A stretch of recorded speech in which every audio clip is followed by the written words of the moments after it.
Bispo Neto, tudo bem com vocês? Hoje o Pitaco F1 vem muito interessante. Nós vamos começar falando de um assunto que não poderíamos deixar de falar. Na minha concepção, o melhor de todos os tempos. Um cara chamado Ayrton Senna. Final de semana passado agora, no dia 1º fez... Meio de semana. Meio de semana, né? Feriado. Isso. Fez 30 anos do fatídico final de semana, onde a gente perdeu 2 pilotos, que a gente também não pode deixar de falar do Roland Ratzenberger. Para a nova geração aí que não assistiu. Morreu no sábado, né? Morreu no sábado. O Ayrton Senna vinha com uma preocupação muito grande, porque num dos treinos o Rubens Barrichello bateu o carro muito forte, decolou, deu no alambrado. Vou falar que a batida do Rubens Barrichello foi muito pior do que a batida do Ayrton Senna. Muito pior. Deixa eu te contar Conte. um caos nesse dia. Eu estava em casa, no sábado assisti o treino classificatório, depois fui para o autódromo que tinha uma etapa do Paranaense de Marcas. No domingo eu ia assistir a corrida e ia para o autódromo, né, fazer a cobertura da etapa. E quando houve aquele acidente que o Senna, a gente já tinha consciência que ele ileso não ia passar daquela, a gente não sabia naquele momento que ele já estava falecido, né? Foi uma mentira, ele faleceu lá na pista. Exatamente. Pra quem tem experiência dentro Foi do até muito sabe. conversado isso nos programas que passaram do Ayrton Senna, né? Com o Galvão Bueno, com aquele Cabrini, eu assisti os dois ali comentando. A gente saiu, daí eu saí de casa triste, né?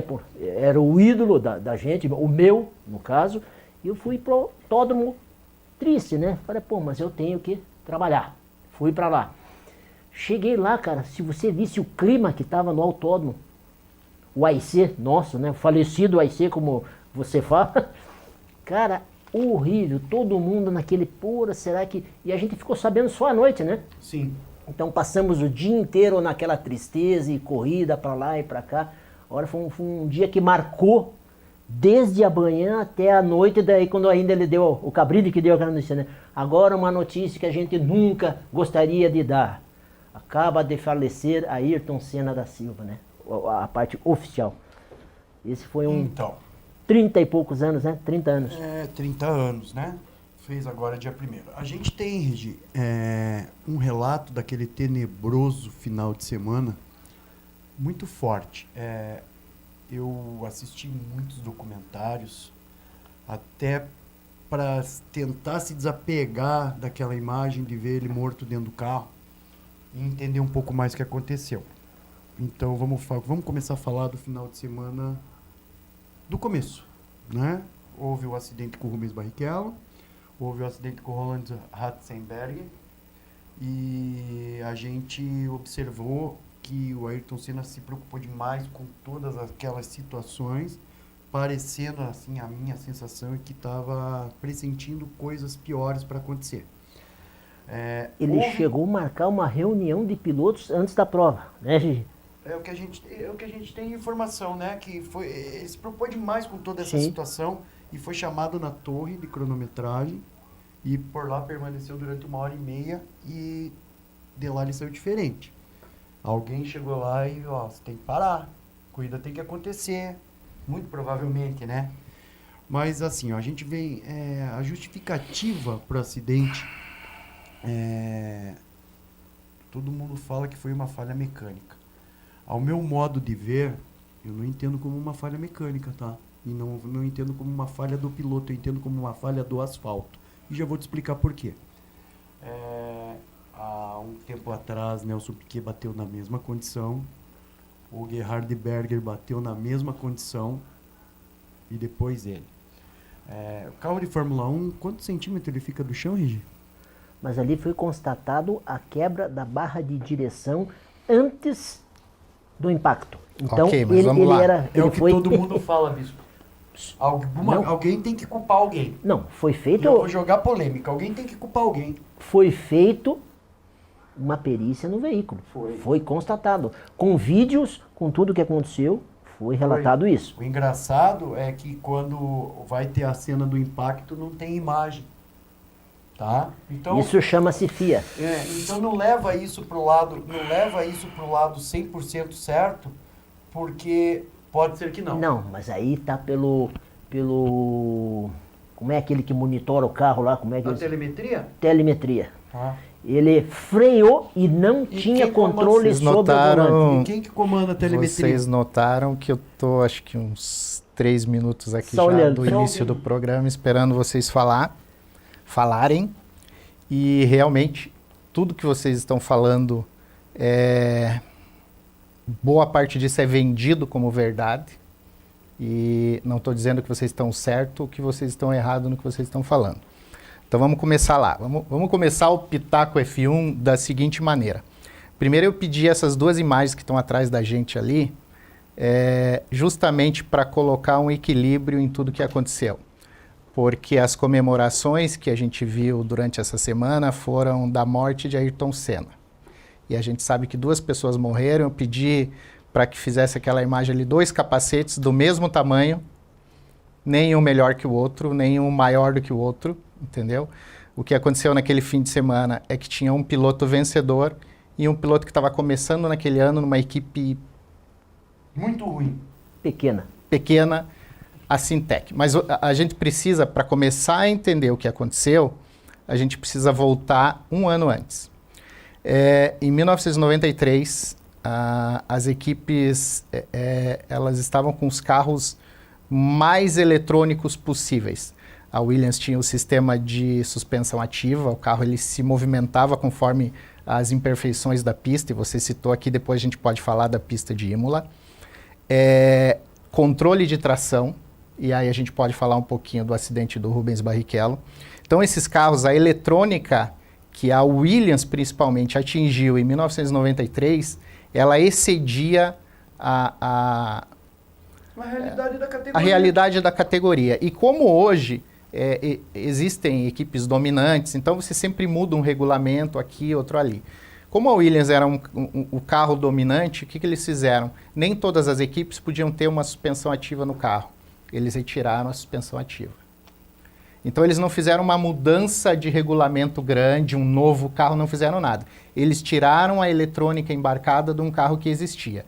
E o carro de 1994 era o mesmo carro de 93, menos a tecnologia. Só que esse carro foi desenhado para receber essa tecnologia.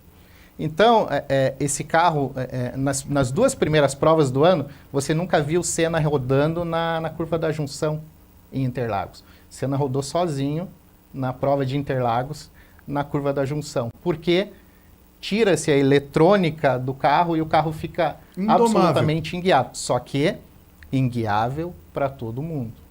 Sabendo disso, a gente tendo essa informação, aí a gente passa a falar do Grande Prêmio de Imola.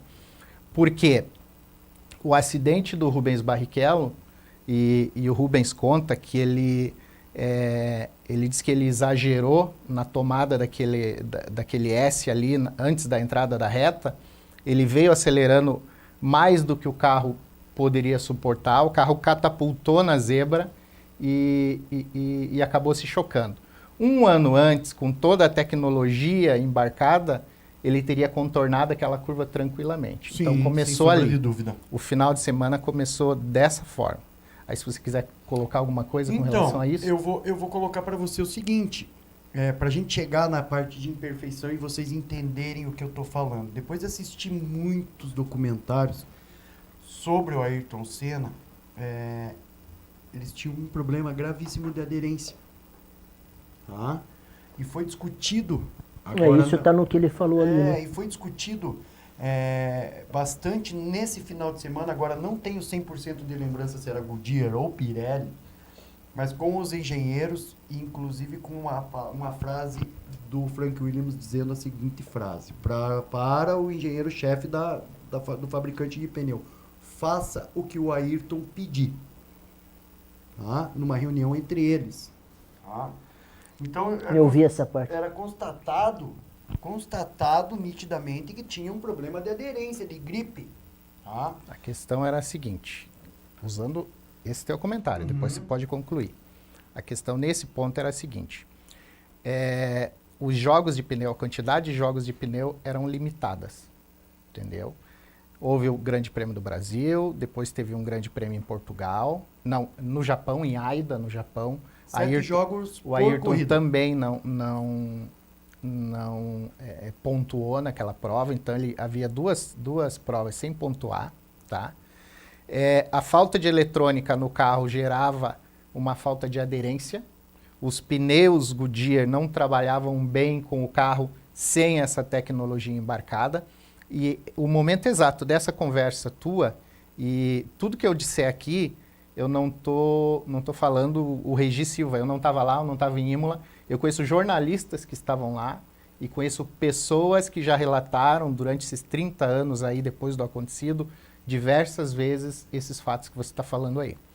A questão ali era a seguinte, você tinha uma quantidade de jogos de pneu limitada, não sei se era 7 7. jogos. Ok, 7. Digamos que seja 7. E eles precisavam treinar mais para entender o comportamento desse pneu com o carro, só que eles não poderiam receber mais jogos de pneu, a não ser que eles dissessem que um jogo ou outro de pneu veio com um defeito de fábrica. Então a conversa do Frank Williams com o representante da Goodyear, com o Ayrton Senna e com os engenheiros, era o Frank Williams pedindo para que eles colocassem no relatório da Goodyear que 1 ou 2 jogos de pneu da Williams veio com defeito para eles substituírem pneus usados por pneus novos, para ele poder ter mais, entender melhor o comportamento desses está pneus. burlando a lei, né? O regulamento. Sim, foi um pedido, Foi um pedido pessoal. um pedido pessoal do Ayrton para o Frank, do Frank para a Goodyear, entendeu? Mas aí, abre uma aspa, não está burlando.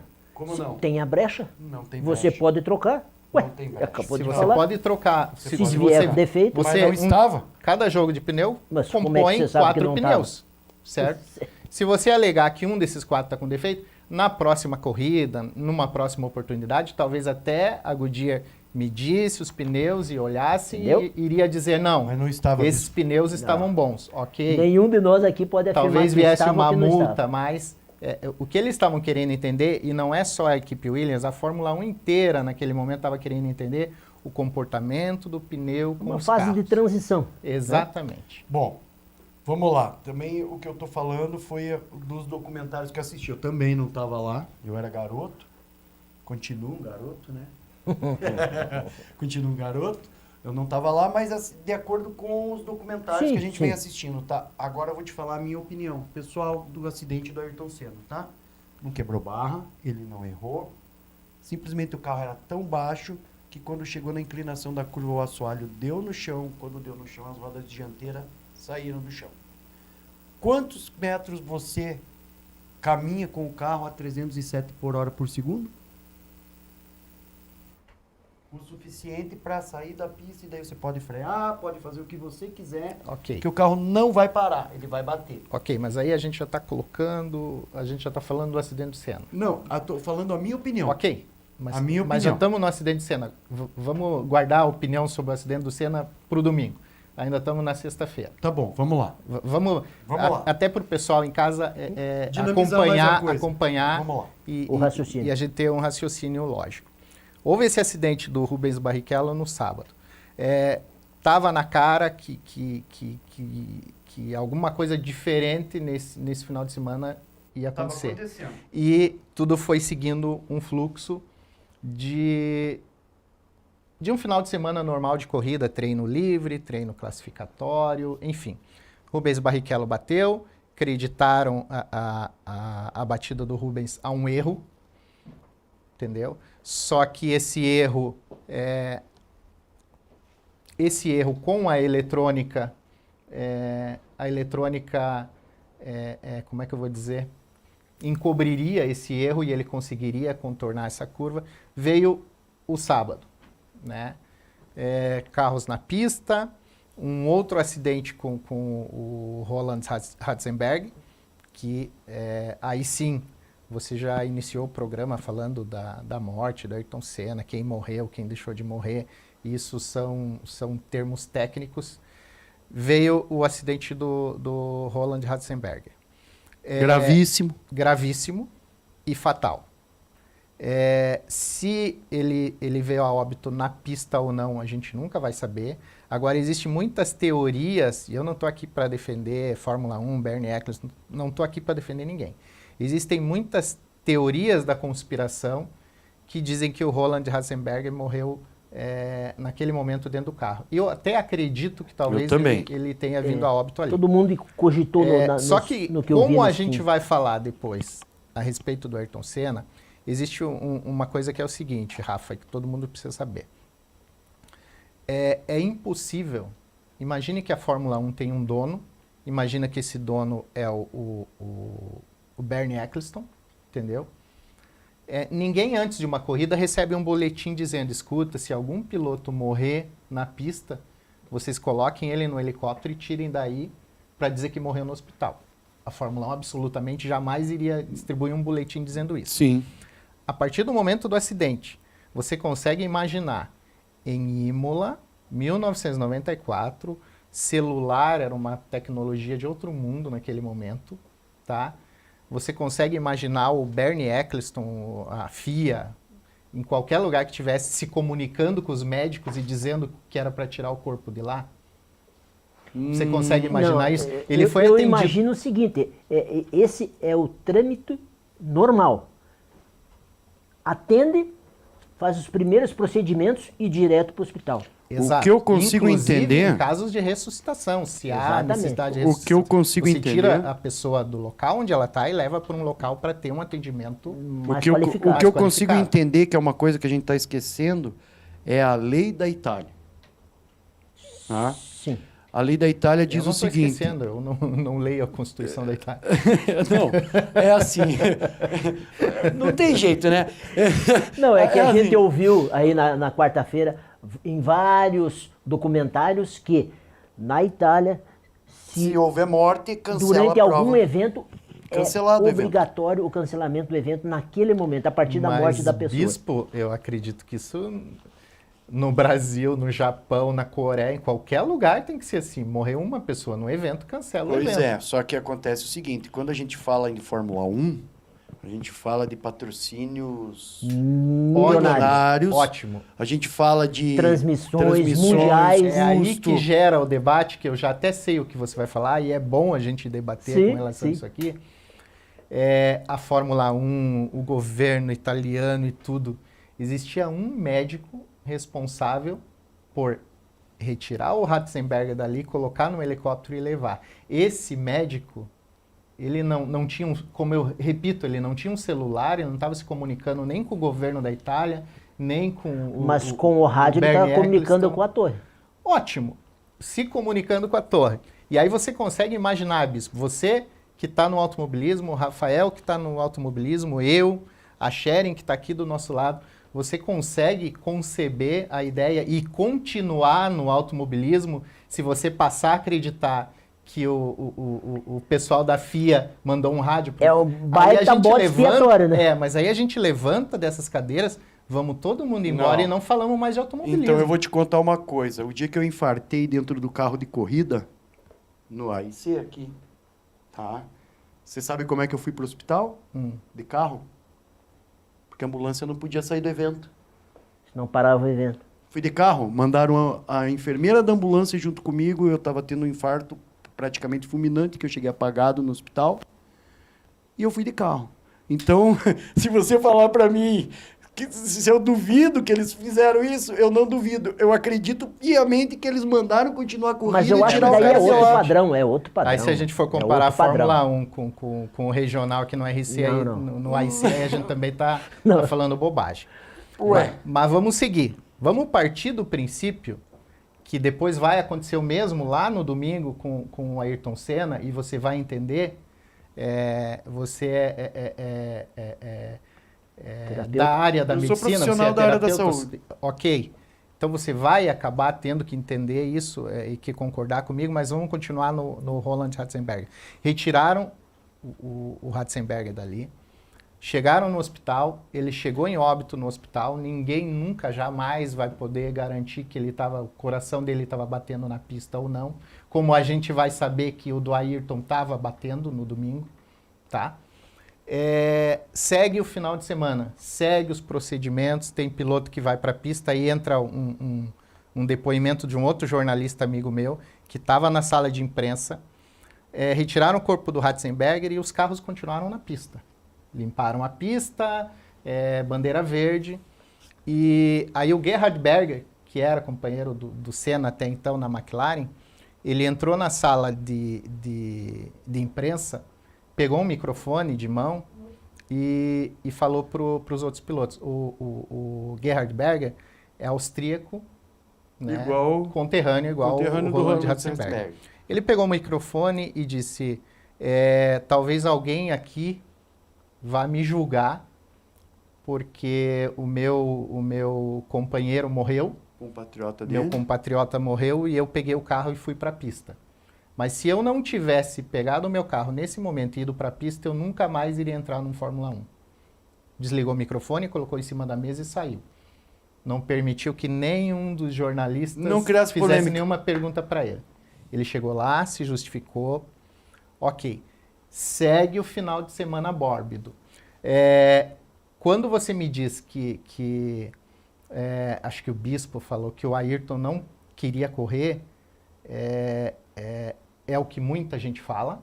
E o que eu estou dizendo aqui é o seguinte, eu não sou dono da verdade, tudo que eu ouvi de pessoas, certo? Eu não acredito nisso.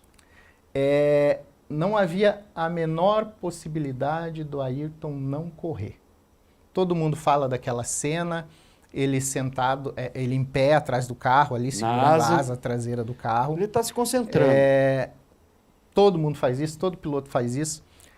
Não existia a menor possibilidade dele não correr. Também concordo. Entendeu? Mas a isso não quer dizer de que ele não imprensa dele esteja que preocupado. comentou, ele estava preocupado, estava pensando, mas diz que a ideia dele mudou e ele falou, vamos correr, depois que ele foi para a torre. Ela relatou no depoimento com o Cabrini. Ele estava pensativo, ele estava triste, acabara de perder um companheiro dentro da equipe ali, mas jamais, em momento nenhum, passou pela cabeça dele em não correr, o fato de não correr, tá? Aí já vamos pular lá para o domingo, porque no domingo as coisas já começaram. Foi um final de semana tão bizarro que a gente lembra do acidente do Rubens, a gente lembra do acidente do Ratzenberger, fatal, infelizmente. A gente se lembra do acidente do Senna no domingo. Mas não lembra da largada, mas né? a gente não lembra, muitas vezes, da largada. Corta para o domingo, largada, eles saem, dão uma volta de apresentação, e aí daqui a pouco a gente volta a falar dos pneus. Eles dão uma volta de apresentação, os carros alinham no grid, o J.J. Leto apaga o carro dele. E ele fica sinalizando com as mãos, que é o sinal. No grid, e tinha que parar. Sim. Quando o piloto levanta as mãos ali no grid, aborta a largada. Abortar a largada. Não sei para onde o Charlie White, o diretor de prova, estava olhando. Que não viu. Não estava olhando para o carro do Leto. E nisso dá a largada, os carros que estão imediatamente atrás dele desvia, o Pedro Lamy, que está vindo lá do final do grid, enche a traseira do carro dele. Nessa batida, um pneu do carro do Lamy voa para a arquibancada, atinge uma pessoa. Eu não sei se atingiu de morte ou não. Isso, a partir do momento que o Senna morreu, e é isso que eu acho uma coisa bizarra, a partir do momento que o Senna morreu, esqueceram o acidente do Rubens, esqueceram o Rubens no hospital, esqueceram a morte do Ratzenberger, e ninguém sabe até hoje o que aconteceu com essa pessoa que tomou um pneu na cabeça. Se viveu ou morreu, né? Ok. Safety car, os carros entram,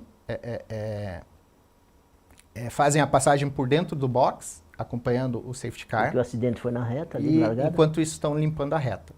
Esses pneus Goodyear, uma das reclamações do Senna é que o carro, como ele já não tinha mais aquele controle de tração, não tinha mais toda aquela eletrônica embarcada, esse pneu demorava muito para aquecer, certo? Composição de pneu. Você andando numa velocidade lenta, e aí a gente começa a explicar uma das causas prováveis do acidente, e são 3, né? Aí você já começa a explicar. Os carros andando devagar, esse pneu já não tem aderência e ele está perdendo pressão. todo mundo sabe que você coloca uma calibragem no pneu, tá? Quanto mais rápido esse pneu gira, essa calibragem sobe. Quanto mais lento esse pneu gira, essa calibragem baixa. Tá? Se a gente juntar isso com a questão do asfalto que você falou, a gente já tem a primeira possível causa do acidente. Eles deram, se não me engano, umas 6 voltas atrás do safety car. O safety car sai da pista, eles fazem a primeira passagem na reta dos boxes, ainda numa velocidade lenta, porque o safety car Tinha acabado de entrou sair. ali na entrada da reta, então eles contornam a reta, fazem a primeira de tamburelo. A primeira de lesma? Isso, aí depois contornam lá, passam a primeira vez pela tamburelo, e aí sim, já com velocidade, eles vêm para passar a segunda vez pela tamburelo, e aí o Senna bate, tá? Não tem nada no vídeo, principalmente com aquelas imagens horríveis que a gente tinha antigamente, era o melhor que se podia ter na época. Não tem nada que mostre o carro do Senna batendo o assoalho no chão ou... Eu vou explicar uma coisa para você que vai justificar. Você vê o vídeo e o que a gente piloto faz? Quando eu vou investigar uma corrida minha, por exemplo, que o meu concorrente postou o vídeo dele batendo em mim. Você sempre vê o volante. Quando o cara está passando pelo lado direito ou pelo lado esquerdo e eu quero bater nele, eu tenho que fazer isso aqui, ó. Se você parar para analisar o vídeo com calma, assistir 30, 40 vezes que nem eu fiz, Eu tá? acho que eu já assisti muito mais. Talvez, lógico, mas vamos lá. Você não vê movimento de volante. Não tem movimento de volante. E se conseguir escutar o áudio, você também não vê uma tirada de pé, uma diminuição. O carro faz um barulho quando se tira o pé do acelerador. Encolhendo, você não ouve nada. Tá? Você ouve o carro com uma velocidade de cruzeiro. Falaram que freou, que tirou de 307 por hora, que é a velocidade que falam, e chegou a bater a 216 por hora. Sendo franco para você, Não freou. uma batida de 216 por hora, que nem foi a batida dele, eu não vi freio. Vou ser honesto. Eu não vi freio. Eu não vi diminuição de velocidade em momento nenhum. E a gente tem uma experiência para poder falar. A pancada que ele deu no muro não era uma pancada fatal. Não é uma pancada fatal. Tanto que todo mundo esperava que ele levantasse do carro e saísse andando, comparado à pancada do Rubens Barrichello, comparado à morte do Roland Ratzenberger e comparado à bordoada que o Leto levou na traseira, tá?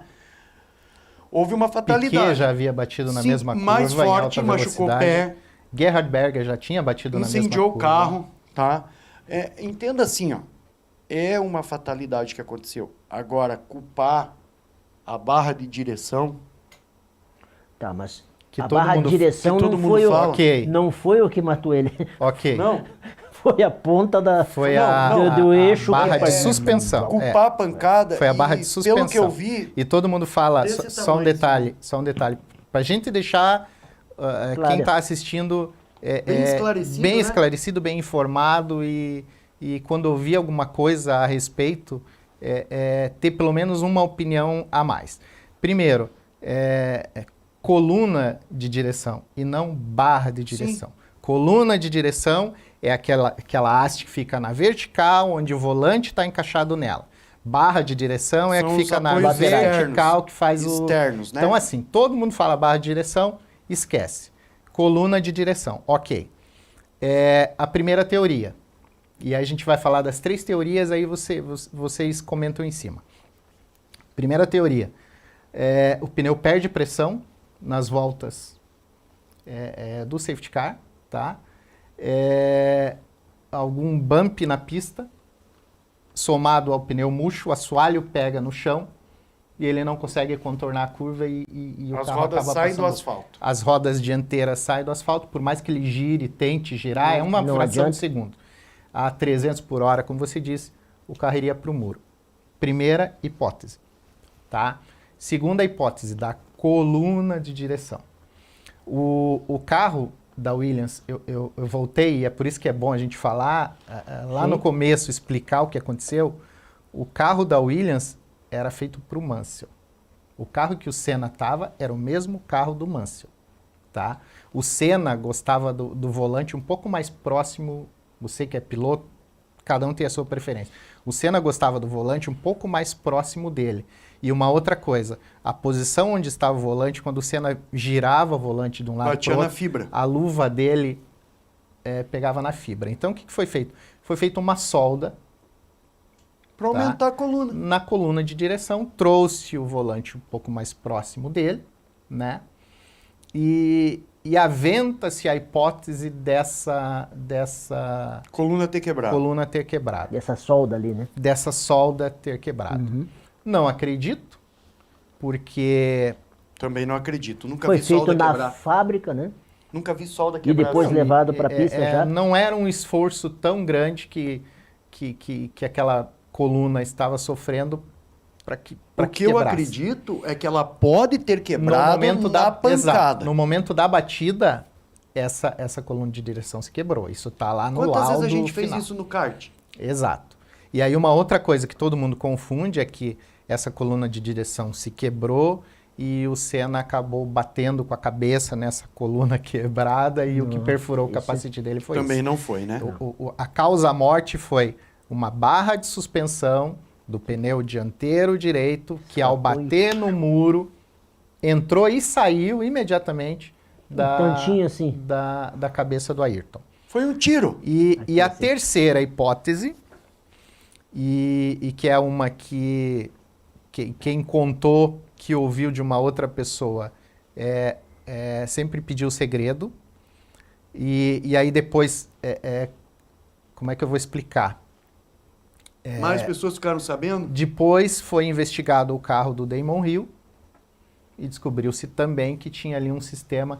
A Fórmula 1 nunca proibiu direção hidráulica nos carros, entendeu? Mas o regulamento previa o seguinte: era aceitável qualquer tipo de direção de acesso hidráulico, acessório hidráulico que diminuísse o peso da direção para o piloto. Dizem, e pessoas de dentro da Williams dizem, que a Williams tinha um sistema de direção hidráulica diferente e era fora do regulamento. E esse sistema de direção hidráulica diferente estava no carro do Ayrton, o Ayrton bateu, né? Todos os carros deu a bandeira vermelha, voltaram lá, ali para a linha do pit lane. E essa pessoa de dentro da Williams disse que o Frank pediu para desligar esse sistema no carro do Damon Hill. Pode ser são também. São estas três possíveis causas. Como é que eu vou dizer? Um sistema de direção hidráulica diferente, que era contra o regulamento, ok?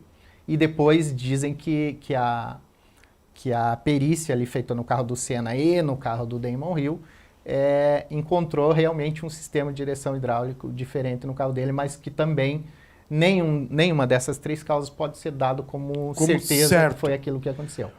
O que eu dou como certo, a minha opinião, é que esse carro, em momento algum, virou as rodas dianteiras para fugir do acidente. Em Isso momento algum. Isso não. Tá? Em momento algum. Veja como tem lógica o que eu tô te falando. Quando você já andou de kart, já foi andar de kart comigo, o Bispo tem experiência, já andou comigo dentro de carro de corrida. Quando a curva tem um raio e você tá vindo com o carro e contornando pelo raio de dentro, a tua tendência natural é rodar para o lado de dentro e não para o lado de fora. Já justifiquei a minha opinião. Era isso que o pessoal de do casa que queria saber. levantou, Quando o carro tocou no chão, não tinha mais virada. E você não vê, Você é um passageiro dentro do você carro. não vê em momento algum aquela 300 roda por hora. fazer isso aqui, ó, pro lado. Não vê. Simplesmente tá reto, foi embora reto. Como eu falei para vocês, eu não tenho, agora de cabeça não sei quantos metros um carro percorre a 300 por hora, mas te garanto que é bem mais de 10 em um segundo. Tá? É o suficiente, foi para a brita ali, acabou. e até que diminuiu 100 quilômetros. Né? Dizem, parte né? final, Dizem. Até a hora do impacto. Mas, de qualquer forma, a pancada não era para Forte. tê-lo matado. Tanto que não houve fratura em nenhum osso do corpo. A não ser, tá? E aí, a perfuração na cabeça. E aí, rapidamente, só para finalizar essa questão do morte ou não morte na pista, para que fique bem claro, todo mundo sabe que horas depois que ele foi transferido lá para Bolonha, para o Hospital Maggiore, horas e horas depois, acredito que 2 horas depois, o médico deu o laudo dele, fez ali o boletim médico, dizendo que o Senna havia tido morte cerebral. O Senna saiu do autódromo. O laudo do médico, até gostaria de ter copiado ali o laudo para a gente colocar na tela. O laudo do médico dizia o seguinte, que ele saiu do autódromo com lesões incompatíveis com a vida. O que isso quer dizer? Morte. Da parte cerebral. O que o médico quer dizer? Que a lesão que o Senna teve na cabeça, tá? Ele não ia viver mais. Ele não ia viver mais. Mas saiu com Por outro lado, cardíaco. ele saiu com um batimento cardíaco. E aí é tecnicalidade. Se você chama uma pessoa, desculpe aqui o termo, mas só para ficar bem claro, se uma pessoa está sem cabeça e o coração dela está batendo, ela está morta. Mas foi uma questão de tecnicalidades de dizerem que o coração dele estava batendo e ele estava vivo, ok? Da minha parte do acidente do Senna, é isso aí que eu tinha para dizer. Se tiver mais alguma coisa... Na verdade, a gente trouxe toda essa discussão. Eu acho muito importante. A gente está falando da morte de um ídolo mundial, mais nosso ainda no coração da gente. Apesar de eu amar demais também o Rubinho e o Piquet, gosto muito. Também. Tá? Mas não poderíamos deixar de falar para vocês aqui sobre esse fatídico final de semana, no dia 1º de maio de 1994, onde a gente perdeu, se não o maior, um dos maiores ídolos do esporte a motor do mundo. Então, fica para a gente refletir, fazer uma oração, pedir que Deus mantenha a alma dele num bom lugar, que ele continue olhando por nós aqui, pilotos, que a gente sempre pede a proteção dele quando a gente vai andar. E a gente volta no próximo domingo com o Pitaco F1 para falar sobre coisas boas, né? Não uma memória tão ardida pra gente, né? Eu me lembro que eu chorei demais naquele final de semana. Eu era um garoto, mas já era envolvido com automobilismo, o Bispo sabe disso. Você chegou um pouquinho mais tarde, mas o Bispo sabe disso. Meu pai já era piloto, eu estava no autódromo, inclusive quando aconteceu tudo isso. E a gente relembra com muito saudosismo e muito carinho o nosso eterno campeão Ayrton Senna. Então, pessoal, a gente agora vai esperar vocês no próximo domingo com o Pitaco F1 e o Papo de Pista para falar sobre coisas bem bacanas do automobilismo, e a gente agradece demais a sua presença aqui conosco. Hoje a gente fica por aqui, domingo que vem tem mais. É isso aí, pessoal. É isso aí, bom domingo a todos.